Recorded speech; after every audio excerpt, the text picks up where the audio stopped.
Bonjour et bienvenue pour cette vidéo. Aujourd'hui, je vais vous parler un petit peu de savoir si le business en ligne s'effondre. Qu'est-ce qu'il faut faire, quelles sont les solutions en fait annexes qu'on peut faire si le business en ligne s'effondre. C'est ce qu'on va voir dans cette vidéo. N'oubliez pas de vous abonner, à tout de suite. Alors pour moi, je pense que le business en ligne ne va pas s'effondrer. Vous allez peut-être entendre plusieurs écoles, certains dire que une belle opportunité ne dure jamais, certains diront que en fait ça marche plus, qu'il faut faire autre chose. Mais méfiez-vous, pourquoi ces personnes aussi vont dire que le business en ligne va s'effondrer?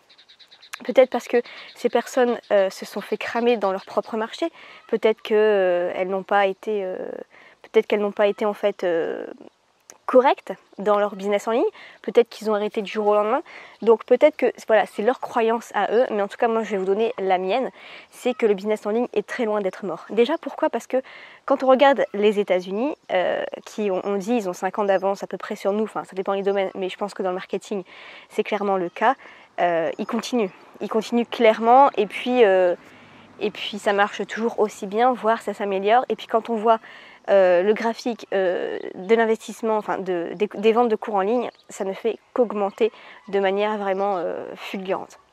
Donc voilà, pour moi, le business en ligne, c'est loin d'être mort. Je pense même que, bizarrement, vous voyez, pendant le confinement, en fait, vous avez tous les business classiques, tous les business physiques, qui ont dû être limités, qui ont dû être stoppés, et du coup ça engendrait pas mal de conséquences, pas mal de chômage, voire d'arrêt de leur entreprise. Même les grandes enseignes, même les très grandes enseignes, même les grands restaurants. Alors que vous entendez peut-être maintenant beaucoup d'entrepreneurs avouer que en fait, pendant le confinement, ils n'ont jamais fait autant de chiffres. Alors, ils commencent seulement à l'avouer parce qu'en fait, c'est un peu compliqué aussi de le dire parce que tout le monde était en crise, tout le monde était en galère, et en fait, eux, au contraire, ils s'enrichissent beaucoup plus. Donc, disons que voilà, ils disent c'est pas forcément juste et tout, mais c'est la vérité. Et pour moi aussi, ça a été la vérité. J'ai jamais fait autant d'argent en un seul mois pendant le mois de mars, le premier mois du confinement.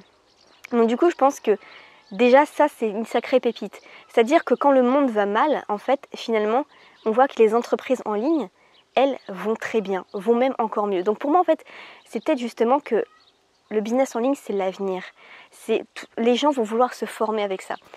Et par contre, je pense que le business de la grosse formation qui dure peut-être 10 heures ne va pas bien marcher. J'avais déjà fait une formation sur ça, une vidéo sur ça qui disait que... Ah, il y a Minisha qui disait que justement pour moi l'avenir du business en ligne, ça ne veut pas être de faire des grosses formations, mais plutôt des petites formations en fait. Donc comme ça en fait, c'est bien pour le client qui va pouvoir regarder sa formation tranquillement, assez rapidement, et mettre en application rapidement, et aussi pour le formateur parce qu'il va pouvoir vendre plus régulièrement en fait, compter sur plus de ventes. Parce que si vous avez une seule grosse formation sur moi par exemple l'affiliation, et que ça n'intéresse pas forcément mon audience, c'est pas grave, j'ai d'autres petites formations sur l'organisation, sur YouTube, sur créer sa formation, sur avoir des emails, etc. etc. Donc pour moi, l'avenir du business en ligne, ça se construit comme ça. Après, on n'est pas forcément à l'abri. Donc pour moi, le business en ligne va vraiment se développer complètement, et il va y en avoir pour tous les acteurs, pour toutes les thématiques, etc. Parce que là, il y a encore beaucoup de thématiques où il n'y a pas vraiment de business en ligne. Mais en tout cas, je pense qu'il va falloir en fait utiliser une partie de ses revenus pour l'investir dans quelque chose qui est sûr, qui a toujours été sûr depuis la nuit des temps, c'est-à-dire, je pense notamment à l'immobilier. Jusque-là, je ne me suis pas intéressée vraiment à l'immobilier, enfin, je me suis dit on verra ça plus tard, et là je commence vraiment à m'y intéresser parce qu'il faut quand même sécuriser un minimum les revenus, construire quand même son patrimoine. Je pense que c'est peut-être l'approche des 30 ans qui fait que je me dis qu'il va falloir quand même construire un patrimoine un petit peu pour mes futurs enfants, etc. C'est peut-être même plus pour mes futurs enfants que pour moi. Et du coup, il faut sécuriser les revenus. Donc voilà, je visite des biens en ce moment, je vois avec la banque, etc., ce que ça peut donner. Et puis je me forme, surtout, je me forme. Parce qu'en fait, le business en ligne, pourquoi pour moi ça va toujours cartonner, ça va exploser à l'avenir, c'est que c'est une manière en fait vraiment de se former, d'apprendre de nouvelles compétences. Et comme je l'ai déjà dit plusieurs fois, le jour où j'ai commencé vraiment à me dire ok, une formation c'est pas juste une dépense, c'est un investissement, je suis passée de 500 à 2000 euros par mois, donc ça fait vraiment toute la différence. C'est simple, une formation c'est un raccourci pour apprendre. C'est là où quelqu'un par exemple a galéré à écrire son premier livre, a fait plein d'erreurs et finalement a connu du succès, elle vous donne tous les raccourcis dans cette formation. Donc voilà, c'est vraiment pour moi en ça que c'est top, et puis ça reste quand même accessible en fait au niveau du tarif, surtout pour ce que ça vous rapporte derrière.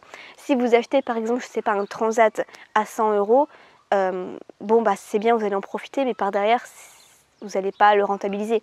Alors que si vous achetez vraiment une formation qui coûte 100 euros et puis que par derrière ça va vous rapporter peut-être 1000, 2000 euros de vente, je me souviens d'une formation par exemple qui m'a, même plusieurs formations, une formation, une fois que j'avais acheté 97 euros, qui m'a rapporté 2000 euros.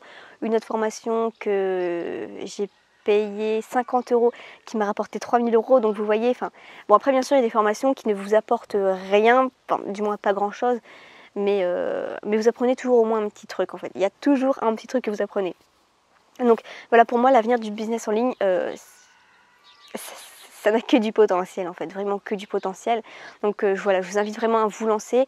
Et puis on voit aussi dernièrement en fait, Google a changé son algorithme et tous les sites internet en fait, leur trafic a baissé en moyenne de 25% pour mettre en avant plutôt des vidéos sur YouTube. Vous savez, sur Google, quand vous tapez par exemple comment créer un blog, et ben vous avez plutôt des vidéos qui sont en résultat que des articles de blog.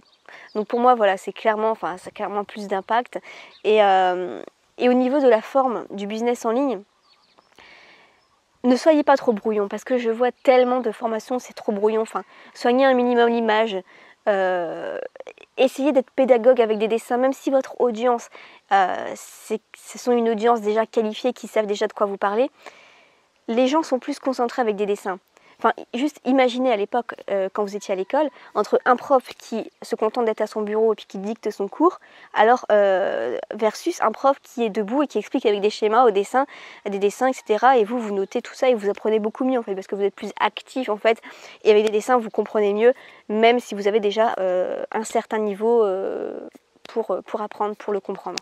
Donc voilà, j'insiste là-dessus parce que malheureusement, ce qui est enseigné c'est quand même bon, mais sur la forme, c'est pas trop ça. Donc voilà pour en tout cas mes petites prédictions, et dites-moi vous quelles sont vos prédictions dans les commentaires juste en dessous. On se retrouve dans une prochaine vidéo et en attendant plein de succès. Ciao!